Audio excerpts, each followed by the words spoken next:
Creativity. It's all around you. It's what you imagine and make real. But what is it that you imagine? And what do you make real? What inspires us Indians to be so creative? Is it the colors found in nature? Is it the yearning to be desirable? Is it about finding solutions to a problem? Is it also about storytelling? Is it just about entertainment?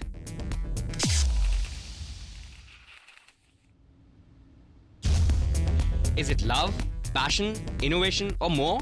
Let's find out and explore. We are ManilRohit, brothers and artists, and we're here to take you for a deep dive into the world of creativity. Let's meet the creative Indians.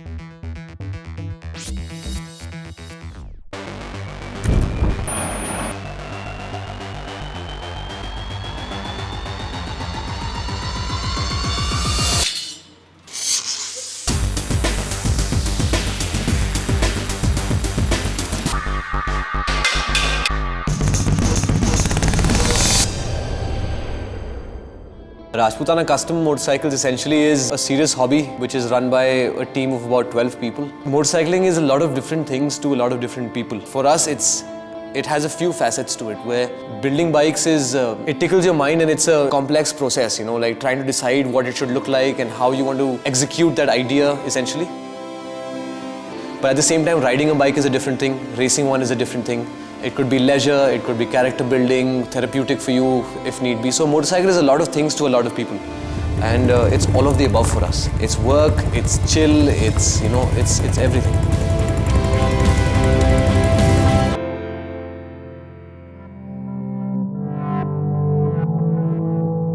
Vijay Singh, the man behind Rajputana Customs, is a very simple guy. The work that he's done has crossed borders, you know, and not just affluent people, big names have ridden his bikes.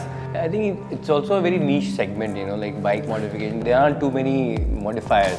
He has a very strong sense of Indian design identity and this Rajputana culture.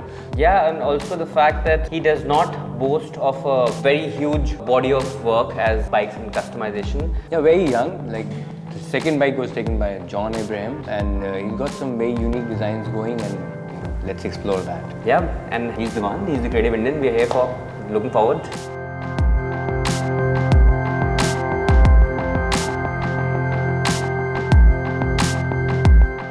Vijay, thanks for having us here. This is crazy. I mean, I don't have words. This is unbelievable stuff around. This is mean as it gets. No, it's always a pleasure, yeah, to have people who haven't been to like a toy shop per se, you know, for motorcycles, and you see all kinds of bikes, and some of them are old, some of them are new, fully customized, restored, and we're all trying. We have a good team. This is it, yeah, we're all under one roof every day, and we try and do our best. Thanks for having us over. Not at all, pleasure.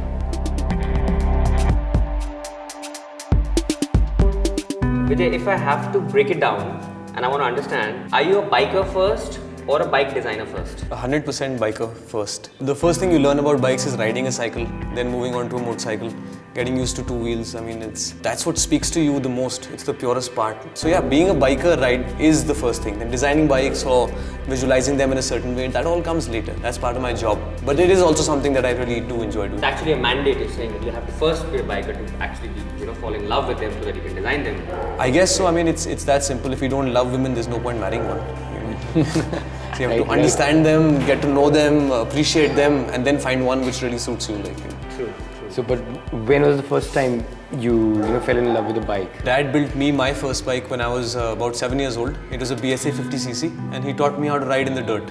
He built a bike for you, huh? Yeah, I mean, you used to get these machines, but he customized it a little. Wider handlebar, no headlight, off-road tires, which he cut with his own hands with like a paper blade. Customization goes back then. Whatever you want to call it, you know, whether you want to call it innovation or jugaad or customization, I mean, it's the same thing.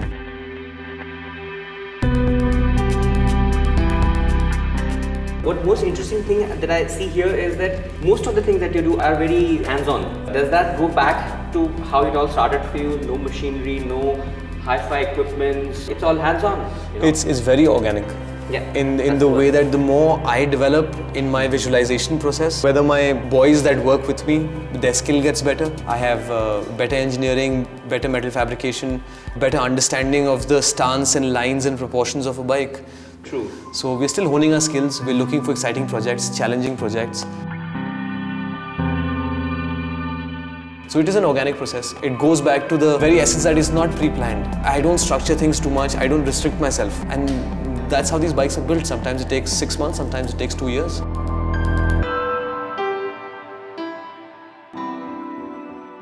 If a young artist looks up to you, Right. somebody who wants to be a customizer, who wants to design bikes, Bilkul. for him to understand whether or not this can sustain him or not, that's the idea. If you can sustain it, I mean, there's nothing like it. If you can put food on the table and make ends meet and pay your boy's salary and everybody's moving ahead, haath mein lake, that's the perfect situation. But this is something that, I feel it should be done for the right reasons. The right reasons not being the money, like stacks of cash, or it can't be done for the fame, or like what we are sitting here today. It has to be done for the love of the machine. True. Yeah, I mean, if you don't feel it every day, you can't walk into the shop and think of new things. If you don't have a happy mind, you're never going to, push it every day or try and do different things and experiment and be willing to go wrong a few times to go right. There is no standardization in this. It's less like a career, it's more like an artwork. Like It's an indulgence, the yes. artist, so 100%. So you do it for the right reasons, and the others are byproducts. And everything takes care of itself. But looking at these, complex, alloy wheels and everything, you're doing most of the things handmade. How do you achieve such finish without like machines, high-end machines? Well, to be honest, the rims and tires we usually order. Okay. You don't end up making your own But rims. still other or your- parts also. Exactly. But then you have precision engineering as well. We try and incorporate these things into our bikes. It's an amalgamation of all of these things coming together. And some of them work, some of them don't work. So the point isn't, RCM isn't just about putting these Rajasthani details there. But it definitely helps as far as bringing the beauty out of these bikes is concerned and making them your own and embracing your style. So if it's sword work, like inlay gold and silver, which is done on like swords or daggers. So you can have Damascus work, you can have Koftkari, Bidri work. So it could be from anywhere. Inlay work, brass work. You've learned all of these things like hands-on and just... Out of interest, out of meeting people, asking a cousin who got a sword made, aapne talwar kahan se banwai? Then he'd give me some guy's number in Udaipur, then going and meeting Dinesh ji. And Dinesh ji is the guy who handles 3 or 4 karigars, and I'll be like, what is possible? Now those karigars have also never built a motorcycle lever with some gold inlay in it, and cast in Damascus with laser etching in a brass part with some lakdi in it or something, so it's all up to you, yeah.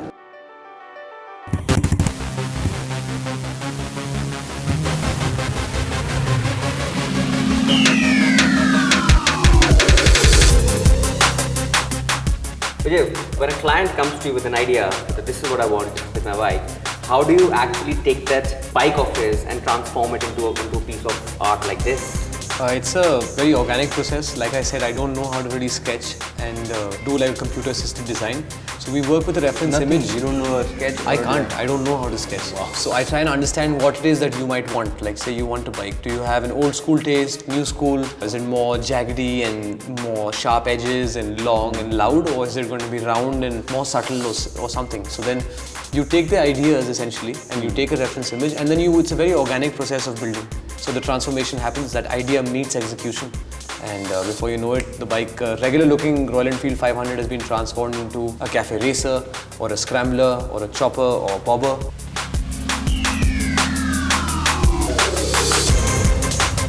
What was that moment when you got that call from John Abraham and it must have been the second bike, right? I reached out to him. A friend of mine was Vivek Oberoi's manager that time in Bombay. And he said you should, John is a bike connoisseur in the industry. He's the only one really who's into machines, like into motorcycles and stuff. So I wrote to him at that point and I said that I'd only built my first bike, OG at that point, and sent him pictures in an email, and he was very kind enough to say that if you're in Bombay, I'd love to meet you. And that's all that he said at that point. But when we finally met up, he said he wanted to do a bike, take on a project, gave us a reference image. We decided on this old school board track racer from the 1910s, and we ended up with Lightfoot 3 months later, and we were happy to build a bike for him. So Vijay, this place is a mecca for youngsters to learn hands-on experience. And talking of that, we have a student from Pearl Academy, and she's under a mentorship come experiential program. She's been here, and we'd like to call her, and she'd like to ask you a few questions. Should I call her? Yeah, for sure. Let's call Aishwarya. Thank you so much guys for having me here. I just want to ask you one question. Like being an artist and a designer myself, I feel it's really difficult to stay content. So what is your mantra of being successful and being content at the same time? I'd say I'm happy to work within my means. Like I said, I'm not very ambitious when it comes to conforming to demand and supply. So I don't feel the need to push out 100 bikes in a year. I'm content building those 10, quality machines, doing something challenging on them on each project, learning something from it, having the bikes become better functionally and aesthetically, and that brings the success, that brings the zen-like state, and that's what keeps me going at the end of the day. So that's my mantra, I guess. Thank you so much for sharing this with me, and thank you so much, guys, again. Take care. Thank you. Bye-bye. Yeah, it's been a great, satisfying experience meeting a true artist, and the way you value your work also, but you don't give it too much of a damn. Like, this is work, this is life. I know where each stands, and I think that's a great quality for an artist. Fabulous, yeah. Thank you so much for having us here. Not at all, guys. It was a pleasure having you and explaining this whole thing to you. And like you said, it is a very personal process of building a bike, and it involves two people coming together to take on a baby. And I've shared my shop with you and everything that we do. I'm just so glad to know that you're all interested in it and you want to understand about it, and it's been a pleasure. Thank you. Thank you. Fabulous. Thanks a lot. Thank you so much. Before we leave, I can't miss this moment. Let's just freeze this moment.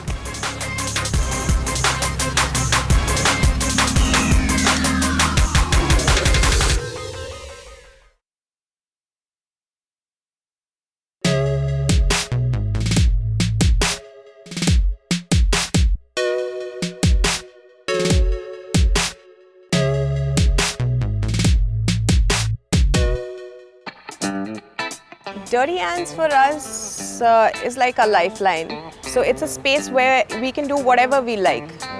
There's nobody to stop us. Every time we do anything, our hand gets dirty.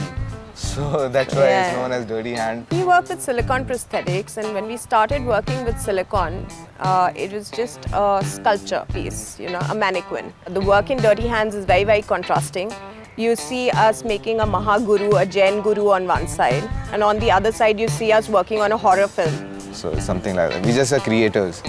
We don't constrain ourselves into a potter or a sculptor or a painter or a designer or an artist.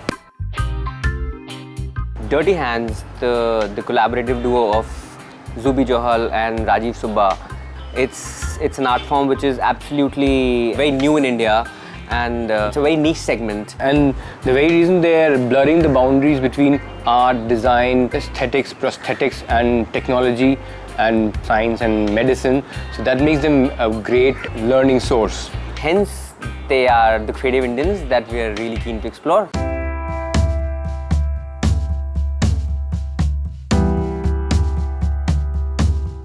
Guys, thank you so much for having us here. It's been a pleasure, Thank you so much for coming over. This has been a scary experience. Talk about this. This field is such a rare and very very high-ended field, and you guys have had no training, and you're just redefining that adage that where there's a will, there's a way. You guys have just found your feet without any training. How did that happen? I'm from sculptural background, so I have initial training of making how to make sculptures, And this is just a conversion of a material. So essentially, you just get your hands dirty and you're open to, any medium, and what are your preferred mediums? Medium, as a sculptor, I prefer stone and metal rather than silicone. Okay, but you've been getting more work in this direction. More work for silicone than stone and metal. But I like to work on real mediums rather than synthetic mediums like fiberglass or this. But that's also very interesting because between you two, you guys have art as a background. You've studied ceramic, you've studied design, you've studied glass. So where was the inception of silicone in your life? Generally, people come and give you some project like Amardeep Bell, Design Habit. He asked me to make hyper-realistic mannequin, and I took the challenge. With no background, no idea that you could take it up? I had some idea because I used to see Ron New's works when I was a sculpture student. I always used to criticize who used to make realistic things.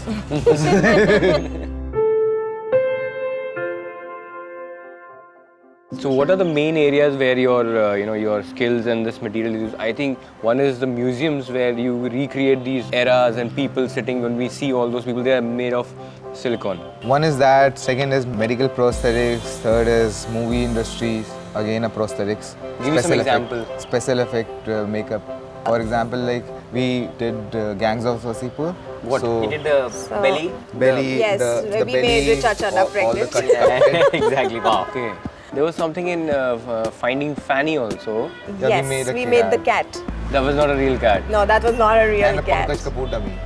What was that for? There's a shot where, Pankaj Kapoor falls off the car and he rolls down a hill and drowns into the water. So they wanted that shot to be done. So we actually created the body and the shot was done. Wow, and I believe the cat has a story. Yes, we fabricated the cat and the director called me. His movie was supposed to be released on Friday. He calls me on Wednesday. And homie is like, my movie is not going to go on the floor because the censor board doesn't believe that this is a fake cat. Fake cat. Yes. Wow. So I had to get a stamp paper, get all the screenshots signed and then submitted. So then they believed that yes, and we also had to send videos To of how we make made them believe it. that Yes. this is not an actual So cat. that was the best compliment I think we've received till now. In what all ways are you reaching out in the medical field? As in what all is possible through this? So right now we are working for this breast cancer kit, which like people can go and self-examine themselves. So we are working for limbs also. We can give like a realistic feel altogether and a matching to the arm. So if somebody is missing a portion or a limb, he can just wear it and somehow and feel complete. Yeah. Yes.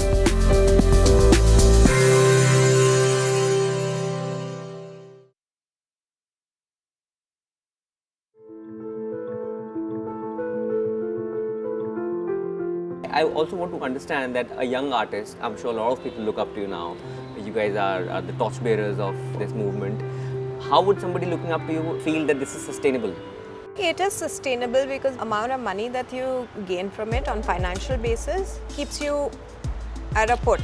Okay. But you don't know whether, you would be getting the next project in the 3 following months, 6 months, 10 months. That's the reason, we've got into museums and tenders. So that's the running business that goes on, and then movies act like a filler. Who are the high points? Yes. You guys have spent a lot of time with your craft. What is the kind of transformation you have gone through with the mediums that you've worked? How is it evolving? See, initially we started with a static mannequin, for museums. Then for props in movies, Then the transformation happened where, you apply it on somebody, It's not just a prop or a static mannequin. When we made the stomach for Gangs of Wasipur, Richa Chanda, we just put it up on Facebook. And a lady sent me an email, she saw that. And she thought that, she was undergoing surrogacy. So she called me and she said, can you make a prosthetic stomach for me? Initially, I was a little reluctant because I told her, I said, you come out, be a woman, be strong. And she said, no, it's between my husband and me and, we've got in-laws who won't understand. So we said, okay, so she sent pictures, she sent her measurements and we made the stomach for her, personally went and gave it to her. After 4 months when she delivered the baby, she sent me a message saying, Zubi, thank you so much, you saved 3 lives. And I showed it to Subha and he had tears in his eyes. Guys, there's been a lot of knowledge and information we've shared, and I think we've done that to another student with us here from the Pearl Academy. He's part of a mentorship cum experiential program. He wants to meet you and ask you a question. Yeah, please. Get him here? Yeah. Akshay? Hey. Hello. Take a seat. Take a seat. Hi guys, thank you for having me here. So I have a question for you. You guys have been amalgamating yourselves into various fields. So what do you think about the fashion industry? How can you incorporate yourselves into this field? I can give you an example. Like PETA wanted us to do a campaign with them where, the way you take out the skin, yeah? So, that entire ROSM, so do like prosthetic makeup for the models and then make them wear like really good clothes. The idea was dropped, but I think that was a fabulous way of amalgamating our work with the fashion industries. So thank you for having me here. Thank you for being here. Thanks, Akshay. Thank you. Thank you guys for that amazing suggestion. It's been really inspiring, to know about your story, and the best thing I feel is that you're all self-taught. It's great to see, and I think it's very, inspiring and worth learning for all the youngsters that, have relevance. What you're doing, what is the weight of it in the society. Thank you for this. Thank you so Thank much you for so much. having us. found you with so much difficulty and we can't let this moment go. We have to take a picture. Yeah. Oh, sure. Yeah? Sure. Let's capture this moment.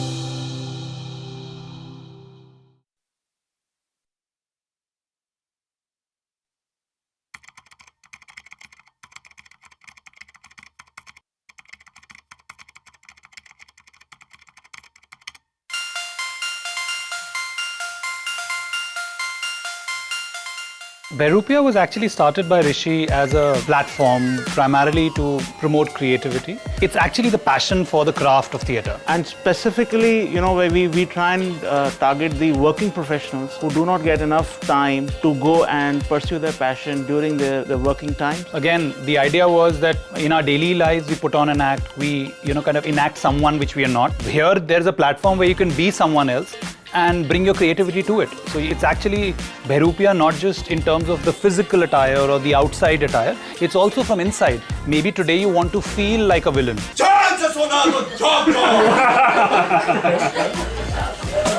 Maybe today you want to feel like a person in love. So we give that opportunity to these artists to be that.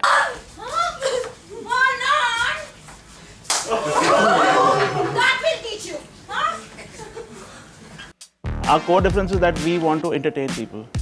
And one of the major objectives which Behroopiya also has is that theatre is not being taken up as a serious art form which people should come and watch. People prefer going to movies or going to restaurants and pubs. Theatre still is not a first choice of a lot of people. Only people who understand theatre go and watch theatre. But what we are trying to create is products which any and everybody should come and watch. And that is what will make it commercially viable for us and also in future for our actors. And overall the growth of theatre would be there. Next week on The Creative Indians, Banjara School of Dance and Charuvi Design Labs.